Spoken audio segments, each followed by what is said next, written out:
Tem uma piada rodando no MBL que pegou, né, isso no puro, o nosso querido Rafael Almeida Rizzo já soltou um vídeo, porque lembra que no período eleitoral do ano passado, tava toda aquela campanha, houve o primeiro vídeo do fundo preto lá, vai isso, ninguém aguenta mais, olha, vou botar um pano preto pra fazer uns vídeos aí, né, uai, vamos gravar aí pra vocês verem que eu vou falar a verdade, né, falar as verdades aí. Ele fez um vídeo, atacou muito o PSD, na eleição pra prefeito de 2024, o problema do Brasil era o PSD, aí eles tiveram um simulacro de militância, botaram umas velhas lá pra ficar xingando candidatos do PSD. O que aconteceu? Vamos lá. O Rizzo fez a edição final sobre isso. Vamos lá. Que o PT é o nosso inimigo, você já sabe. Mas que tem um escondido debaixo do seu nariz, você nem imaginava. E chama-se PSD. PSD tome sua posição. Caso contrário, o Brasil inteiro lutará contra o partido que sustenta a ditadura de Moraes. PSD 55. O inimigo que estava escondido até agora. Que o PT é o nosso...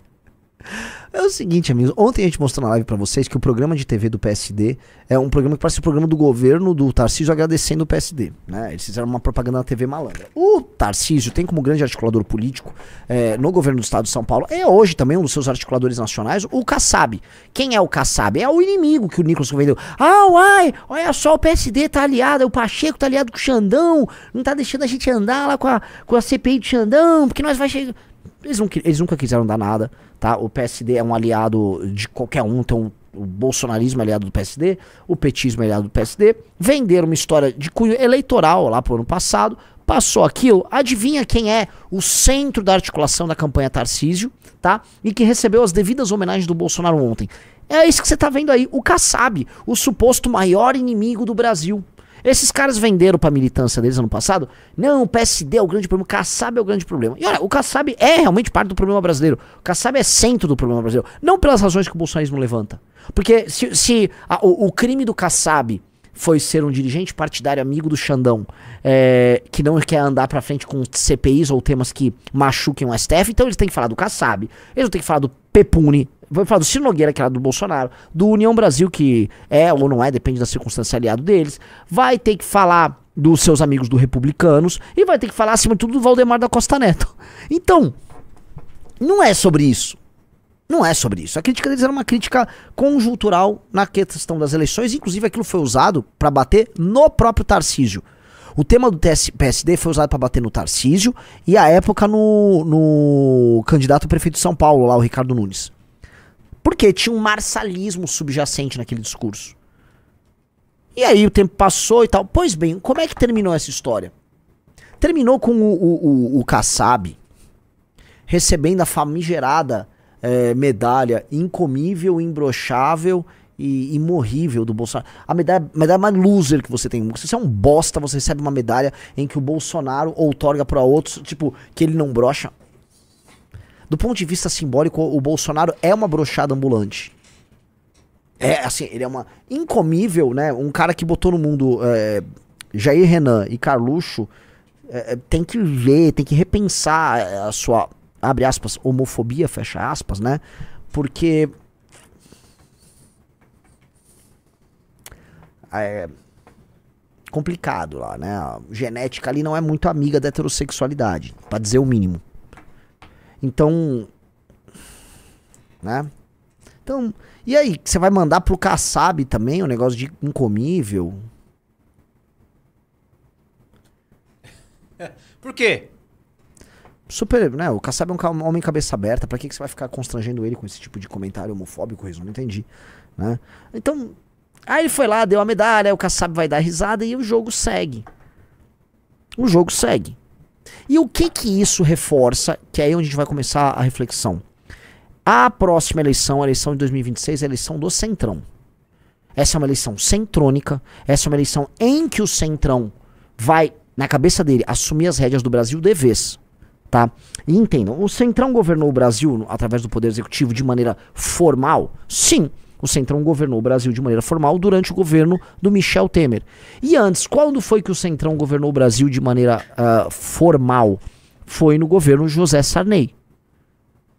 O governo Collor, ele foi uma espécie de um primeiro surto de modernização. Ele vinha com um discurso liberal, tinha coisas puxadas do Melchior ali. Foi um governo confuso e caiu porque não agradou o Centrão, dentre outras razões. O governo Fernando Henrique foi um governo que ele era social-democrata na cabeça, modernizante, reformista e neoliberal em termos econômicos, em termos de gestão. Não dá pra falar que foi o governo do Centrão. Aí vem os governos do PT, que são governos de esquerda, e teve o governo Bolsonaro, que é um governo de direita. De direita. Ser de direita não significa ser bom, tá, galera?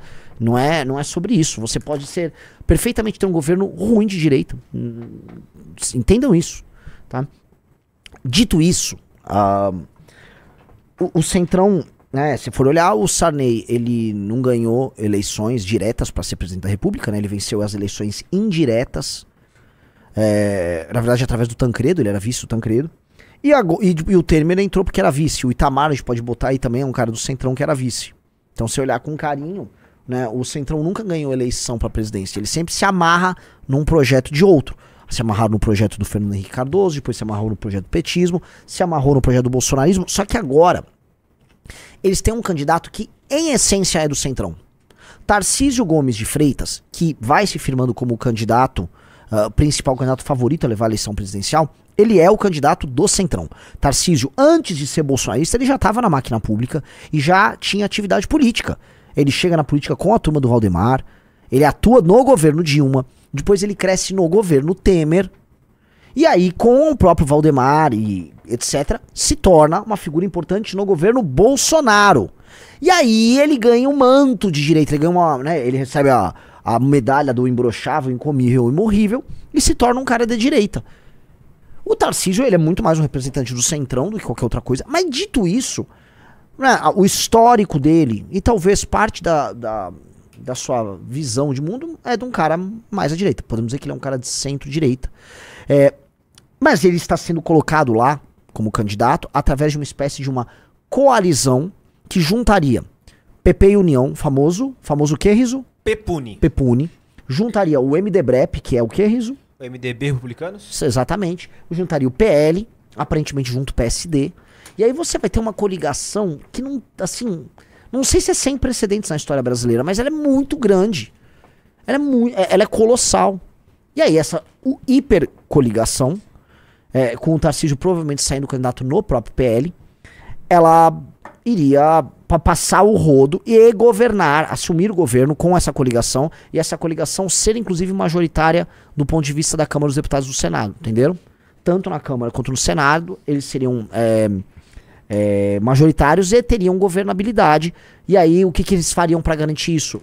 Em tese, o projeto dessa galera eles fazem o presidente e repartem entre si os governos estaduais, e repartem entre si os ministérios, e aí como todo mundo ficaria bem contempladão, aí eles podem, né, ter mais governabilidade e eles seriam o centrão de si próprio, né, porque os seus deputados são centrônicos, mas já que eles já são contemplados pelo orçamento secreto, eles vão votando com o governo e o governo anda com o negócio aqui e o negócio ali. Seria mais ou menos essa ideia, e este é o sonho molhado do mercado financeiro, porque aí o Tarcísio fala, olha, eu tô fechando aqui com esses caras um super PAC de partidos políticos, isso vai me dar uma governabilidade grande, eu passo umas reforminhas e a coisa anda. E aí o mercado financeiro basicamente tem orgasmos, eles ficam literalmente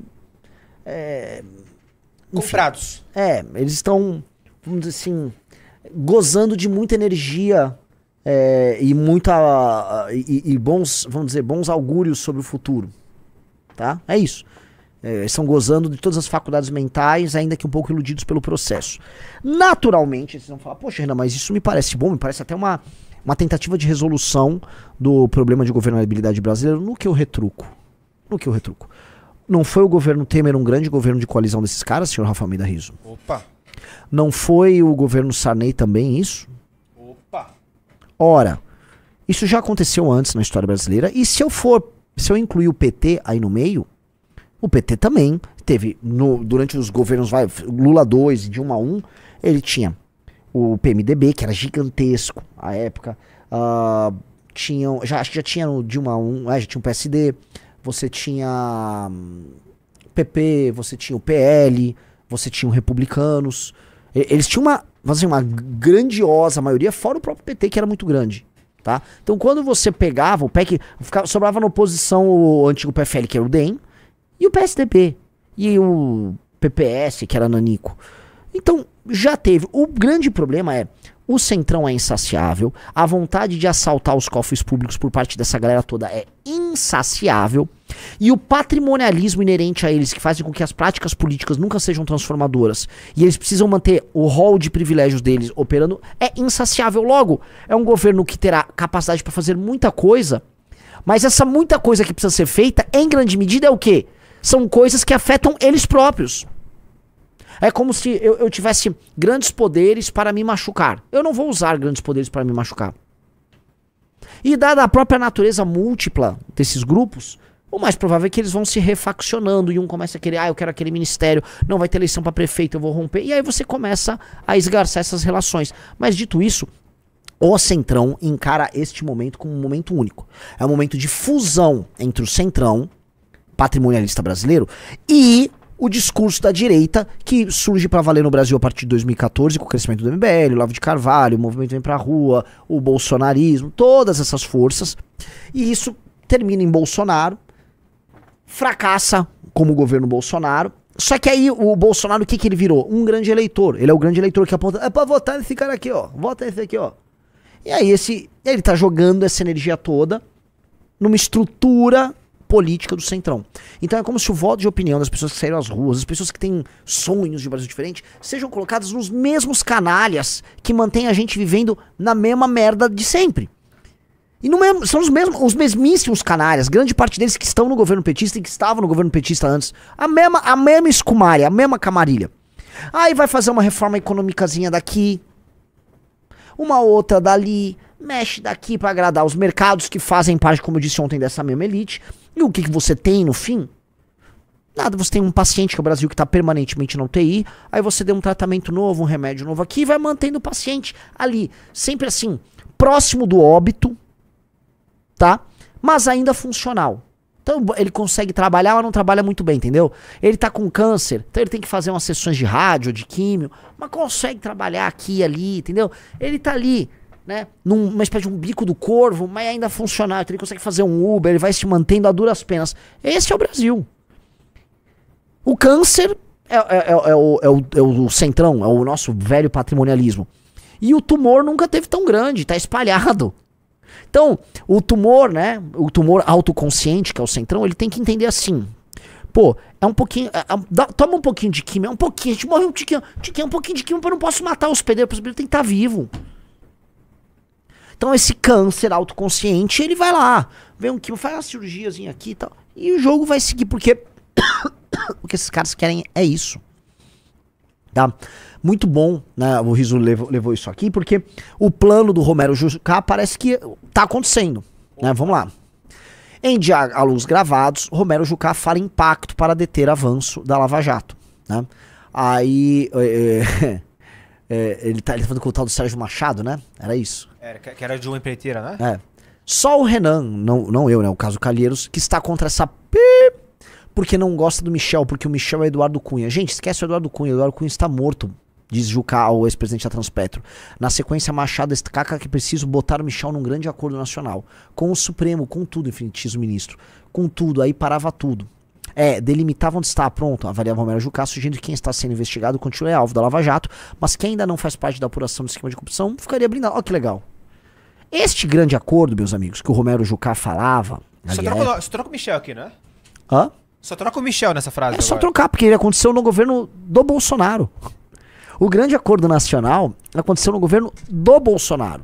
Esse acordo das elites que rolou e que foi articulado e foi pensado por elementos dos velhos partidos políticos brasileiros, normalmente PT, PSDB e PMDB, que foi articulado por grandes pensadores do jornalismo brasileiro, vocês sabem do que eu tô falando, né? Vamos ver se alguém acerta aí nos comentários, né? Tô falando de um cara que foi articulado por pelo menos 4 a 5 ministros do STF, que foi pensado pelos bancões, tudo isso para a Lava Jato, coloca o governo Bolsonaro ali de joelho porque é um governo fraco, tudo isso desenha a soltura do Lula, o Lula se tornando elegível e o retorno do Lula ao poder. A única coisa que não funcionou muito nisso foi que o governo do Lula foi um governo ruim. Mas como é que esses caras se reorganizaram? sai o Lula, entra o Tarcísio. Porque não importa se é esquerda ou direita. Não importa se é esquerda ou direita. Não importa. Dane-se, ninguém liga. O importante é que esse aparato de elite continue mantendo a gente nessa escravidão. E eu não quero parecer aqui um revolucionário de nada. Porque às vezes esses discursos assim, parece, estamos vivendo essa escravidão, parece dramático. Galera, é um regime no mínimo de servidão que a gente tem aqui no Brasil. É um regime de servidão. Você tem que, pra pagar imposto, são 5, 6 meses do ano.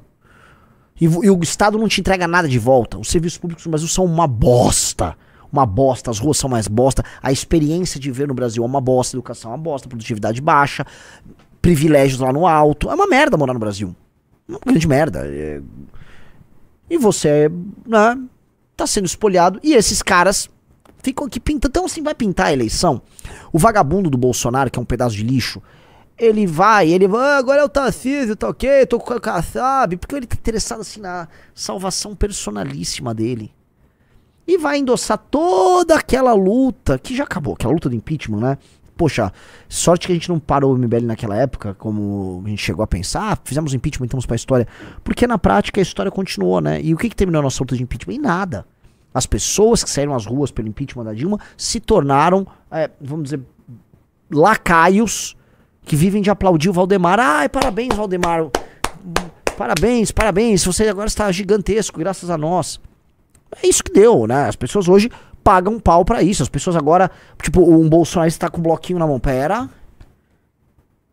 O Nicolas falou que era pra odiar o Kassab. Não, agora é pra gostar do Kassab. É pra gostar do Kassab. Não, tá. Vou gostar do Kassab. E é isso. Aí fica o Bolsonaro com a baba seca na cara dele, né? Um sujeito vil, entregando esse negócio dele pra um cara que parece o vilão lá do filme Duna. Sabe aquele vilão que morava num tanque de óleo? É só procurar. É grotesco. Cadê a caneta aqui? Eu não sei se eu deixei cair. Tá debaixo do mic. Tá aqui, entrou 4, deixa eu assinar mais 3. Entre no Valete Plus, tá? São 15 livros. Tem esse aí.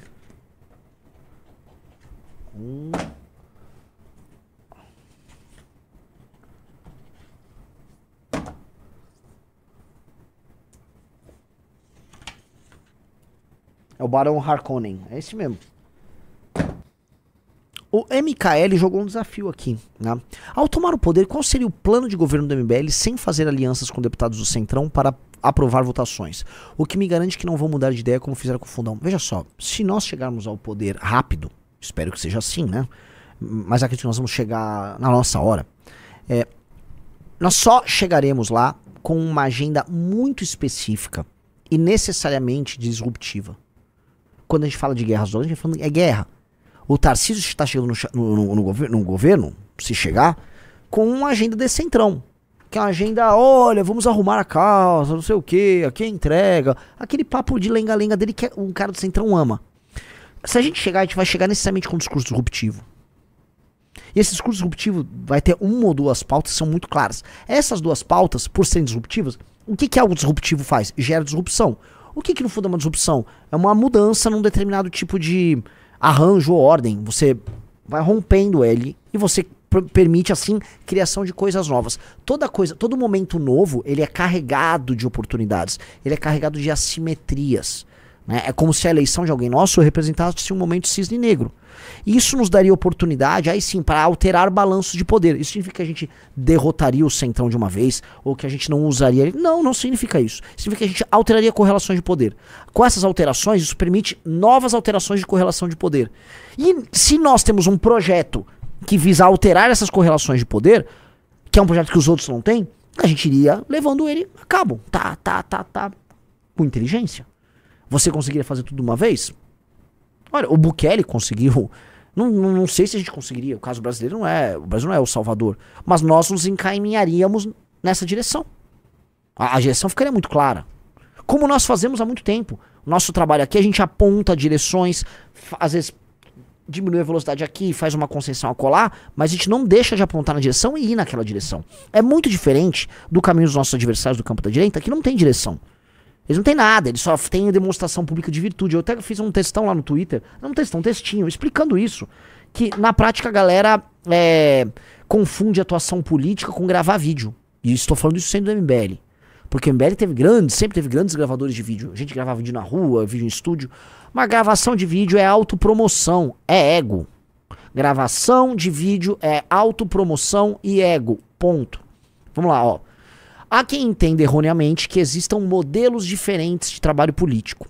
Ah, vocês se organizam enquanto o Cleitinho denuncia. Que eu já vi falar. É muito bom o trabalho de vocês, são organizados, né? E é importante. Não, não é importante. O vídeo do Cleitinho não serve pra porra nenhuma. O Cleitinho não tem nenhuma mudança estrutural complexa feita em toda a carreira dele e tampouco aponta pra isso.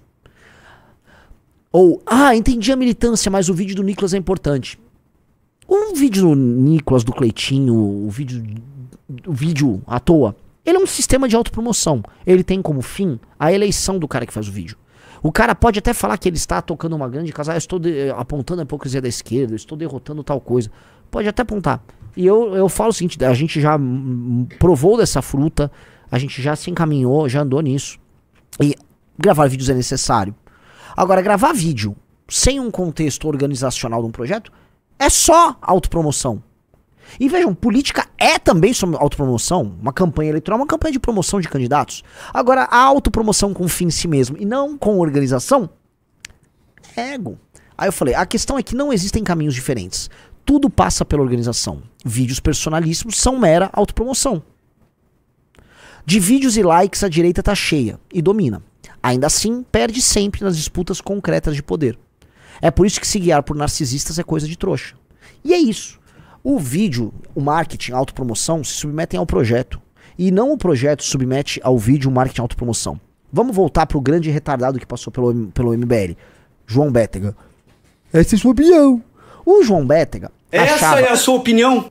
Que o projeto, a organização, o trabalho, se submetem à autopromoção narcisística dele. Tanto que o próprio mandato dele tinha que ser um mandato para confecção e divulgação de vídeos. Tanto que saiu os 9 de Curitiba, ele montou um mandato de retardados, ver as pessoas que trabalham lá, é tudo retardado e picareta. E o que ele fez com esse mandato? Basicamente, ele foi gravar vídeo. É isso, ele foi fazer a única coisa que ele sabe fazer, que é a autopromoção. E esses caras acham que a estrutura política tem que submeter isso. Tanto que quando o Bétega queria ter ideias, ia falar com o Renan, é autoritário, e tem que me ouvir que eu tenho uma ideia. Qual é a ideia dele? Eu tenho liberdade pra poder buscar esse público bolsonarista. Era isso, ele queria basicamente ter mais autonomia para fazer autopromoção. São tudo palavras com auto, né? Autonomia, autopromoção. Sim, é sobre ego, é sobre eles. Pode pegar quando o bosta do Holiday saiu, Pavanato mesmo, toda essa turma. Ego e autopromoção. Capacidade de construção dessa gente? Nenhuma. Nenhuma. Não tem capacidade de construção. Porque construir dá muito trabalho. Lidar com pessoas na casa das centenas, depois dos milhares, não é fácil. E aí eu entendo, tem os haters do MBL, né, que estão até hoje, o MBL é inútil, o MBL é... Esses caras vão ficar falando isso porque, como não é visível o trabalho organizacional... Vou dar um exemplo. A gente fez um congresso em Curitiba que vendeu 400 ingressos, Rafael Almeida Rizzo. Foi vendido 400 ingressos para um congresso nosso em Curitiba. Certo? O congresso não teve um convidado. Tipo assim, a gente já chamou o Moro para participar de evento lá... Tal. Não, foi todo mundo do nosso universo ou da boa, tinha a galera do Dark MBL, ou, né, de canais de fora, tal, beleza. Mas foi falar o que a gente fala, é um congresso sem concessão. O congresso foi super organizado, tudo. Gente com radinho, horário, tudo cumprido, assim, um primor de organização. Se tem gente aqui que participou do evento no Paraná, por favor, dê seu depoimento aqui no chat. Ora, isso tudo faz parte de uma criação de cultura, trabalho organizacional, dinheiro investido, criação de discurso, trabalho com comunidade, venda de produtos. Tudo isso é uma coisa muito grandiosa. É um trabalho, só que ele não é visível. Você não vê esse trabalho. O trabalho, vocês sabem, o trabalho de motivação que a gente fez com os coletores. Quem é coletor e tá aqui no chat sabe quantas reuniões às 9h30 da noite, às 10 da noite a gente não fez com o time dos coletores. Eu participando, a Fernanda participando, o Oliver participando. Quantas a gente não fez? Quantas reuniões os coletores não tiveram com seus coordenadores, com seus comandantes? Quantos briefs? Todo esse trabalho, que é um trabalho monumental, ele não é visto. Então, quando não é visto, ele não é entendido. Porque a compreensão que esses caras têm sobre política, realmente, é a política do alto, do eu, do ego. E isso tem limite. Isso tem limite porque isso não se transforma em poder real. Que é o que o Bolsonaro sempre via com o Xandão, né? Ah, eu boto esse povo todo na rua, mas por que eu perco pro Xandão? Porque não é sobre isso.